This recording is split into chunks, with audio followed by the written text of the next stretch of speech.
Naruto est un personnage emblématique de l'univers manga et de l'animation japonaise. Nous l'avons vu grandir, évoluer, se battre, pleurer, être joyeux et même réaliser son rêve. Devenir Hokage. Dans Naruto, un nombre incalculable de personnages très importants sont morts. On peut dénombrer tous les membres de l'Akatsuki, Azuma, Neji, etc. Masashi Kishimoto n'a jamais hésité à faire ce qu'il avait à faire. On a pu constater ceci, c'est un point indiscutable. Naruto est le Hokage du village de Konoha. Il a une femme, une fille, un fils et c'est le ninja le plus puissant de son époque. À partir de là, on peut se dire qu'il est très compliqué d'imaginer la mort de ce personnage. En effet, il a un village à protéger, une famille et est littéralement monstrueux en combat. Cependant, et écoutez bien ça, dans la continuité des choses, Naruto doit mourir. Bonjour à tous, je suis Ryo Sensei. Aujourd'hui, on parle de la mort de l'un des plus grands personnages de tous les temps. Uzumaki Naruto. Boruto est la suite de Naruto, une œuvre phénoménale qui a marqué le monde entier. Qui ne connaît pas l'œuvre Naruto? Qui ne connaît pas son personnage principal, Naruto Uzumaki? Dans Naruto, on a eu deux grandes parties et une fin. Naruto enfant, Naruto ado et Naruto adulte. À la fin de Naruto, on a rapidement enchaîné avec Boruto. Boruto, c'est Naruto Hokage, donc Naruto adulte, avec beaucoup de responsabilités et c'est surtout l'œuvre du fils de Naruto, donc Boruto. Au tout début de Boruto, on nous annonce quelque chose d'assez incroyable.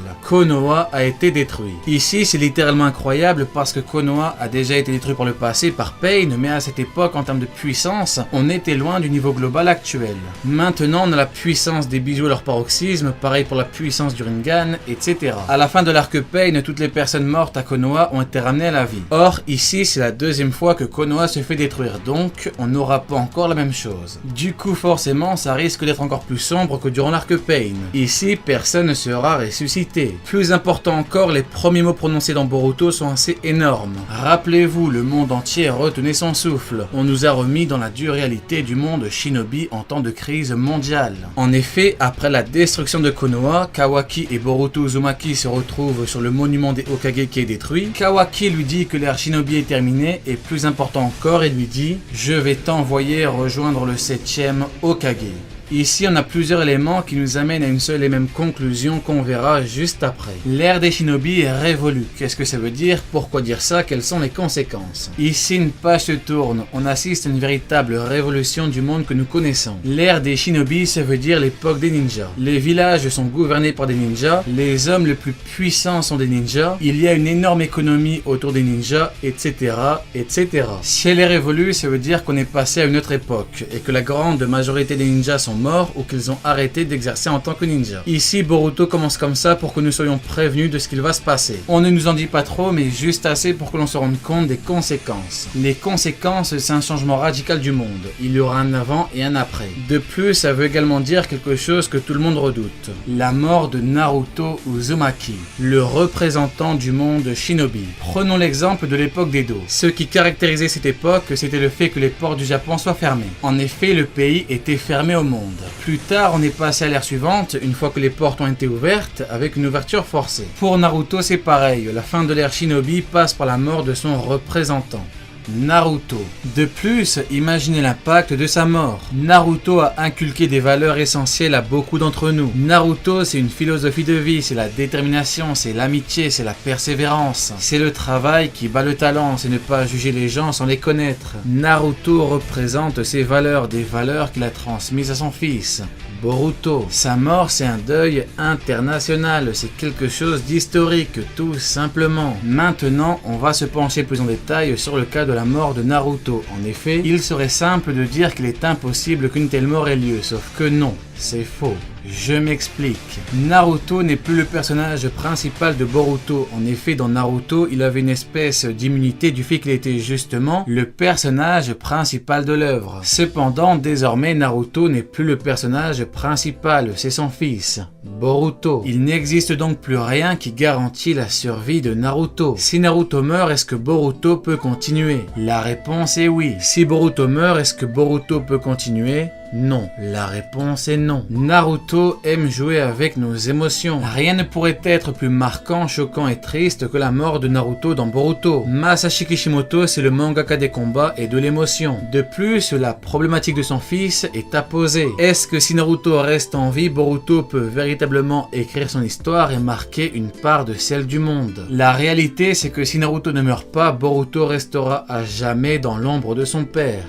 Boruto dit bien, ce n'est pas l'histoire d'un garçon qui a pour objectif de devenir Hokage, ce n'est autre que mon histoire. Mais puisque je suis le fils du 7e Hokage, je ne peux pas empêcher que mon père finisse par être impliqué dans l'histoire. Et il dit également, je vais dire ça de mon temps, c'est mon histoire, sauf un tout petit peu au début, c'est l'histoire de moi et de mon père. Ce ne sont pas mes mots mais ceux de Boruto. Naruto a toujours répété qu'il deviendrait Hokage et il est devenu Hokage. C'est triste à dire mais Boruto a besoin de la mort de son père, Naruto. Et d'ailleurs en 2018, un éditeur de Boruto a déclaré que Boruto allait prendre une tournure très sombre. Ne parlerait-il pas de la mort de Naruto par hasard ? Qui sait? Naruto n'est pas immortel. En termes de puissance, Naruto est monstrueux, c'est le héros de Konoha et le sauveur du monde. Il a progressé jusqu'à atteindre une puissance colossale, c'est tout simplement le ninja le plus puissant de l'ère ninja. Mais Naruto peut mourir. À la fin de Naruto, Masashi Kishimoto a ouvert une énorme brèche de puissance, les Otsutsuki. Dans Boruto, on exploite clairement cette brèche et le niveau de puissance global ne cesse d'évoluer. C'est simple, Naruto peut mourir et Naruto peut mourir de la main d'un adversaire. De plus, Naruto peut se sacrifier pour sauver le monde et emporter son adversaire avec lui. D'ailleurs, ici, ça nous ramène au père de Naruto, Namikaze Minato, qui s'était sacrifié pour sceller Kyuubi. De plus, dans Boruto, on a un rapport très fort entre les Otsutsuki et le fait d'être scellé dans un hôte. Donc, est-ce que Naruto ne va pas sceller son adversaire le plus puissant tout en mourant pour sauver le monde? Naruto est un Uzumaki et le clan Uzumaki est un clan réputé pour sa grande maîtrise du Fuinjutsu,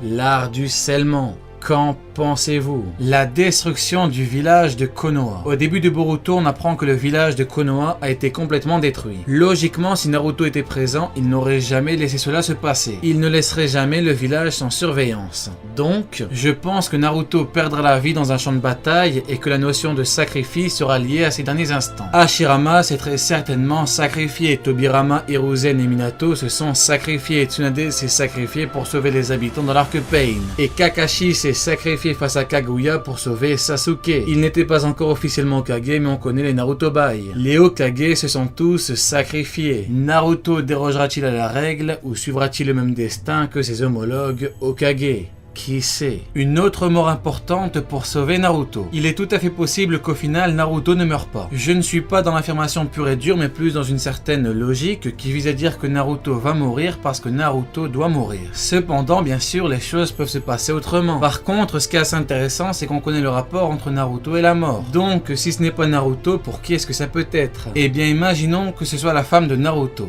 Hinata. En partant du principe que l'on s'attend à la mort de Naruto mais que finalement c'est Hinata qui meurt, entre la colère du père et celle du fils, on aurait une double rage intense et une montée en puissance colossale. On pourrait même pourquoi pas avoir un combat en duo, Naruto-Boruto. Si Hinata meurt, Boruto deviendra beaucoup plus fort, ça bouleversera la famille Uzumaki ainsi que le monde tout entier. On aurait ici l'élément déclencheur pour que Boruto comprenne qu'il est encore beaucoup trop faible et ça laisserait Naruto dans la trame principale. Après le X et je cite, je vais t'envoyer rejoindre le 7e Hokage. Est-ce que Kawaki ment? Est-ce qu'il pense que Naruto est mort alors que ce n'est pas le cas? Ça, on ne sait pas. De plus, si Naruto meurt, ce ne sera pas avant la deuxième grande partie de Boruto, donc dans environ 3 ans. Certes, c'est dans assez longtemps, mais je préfère anticiper parce que la mort d'un symbole tel que Naruto, c'est pas n'importe quoi. Naruto a tout accompli. Il a réalisé son rêve de devenir Hokage, il a ramené son meilleur ami Sasuke au village, Hiruka est fier de lui, Jiraiya était fier de lui, Tsunade est fier de lui, Kakashi est fier de lui, tout le monde est fier de lui. Konohamaru est devenu puissant et responsable. C'est un grand chef de village, c'est le ninja le plus puissant et sa femme ainsi que ses enfants sont heureux. En réalité, comme le dit Sasuke, il faut laisser la nouvelle génération surpasser la précédente. Hashirama, qui était respecté de tous, a laissé sa place à son frère.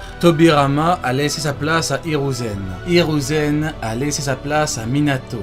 Minato qui est mort en protégeant le monde. Il faut que les choses suivent leur cours. Naruto mourra mais ne disparaîtra pas parce qu'il restera tout jamais dans nos cœurs et dans nos mémoires. Il sera toujours présent en chacun de nous. En digne Hokage et fils de Minato, il n'hésitera pas à donner sa vie pour sauver le monde ainsi que les siens. Il n'a plus rien à prouver. On sait ce qu'il a fait, on sait qui il est, on sait ce qu'il vaut. Quoi qu'il arrive, Naruto est et restera à tout jamais une légende.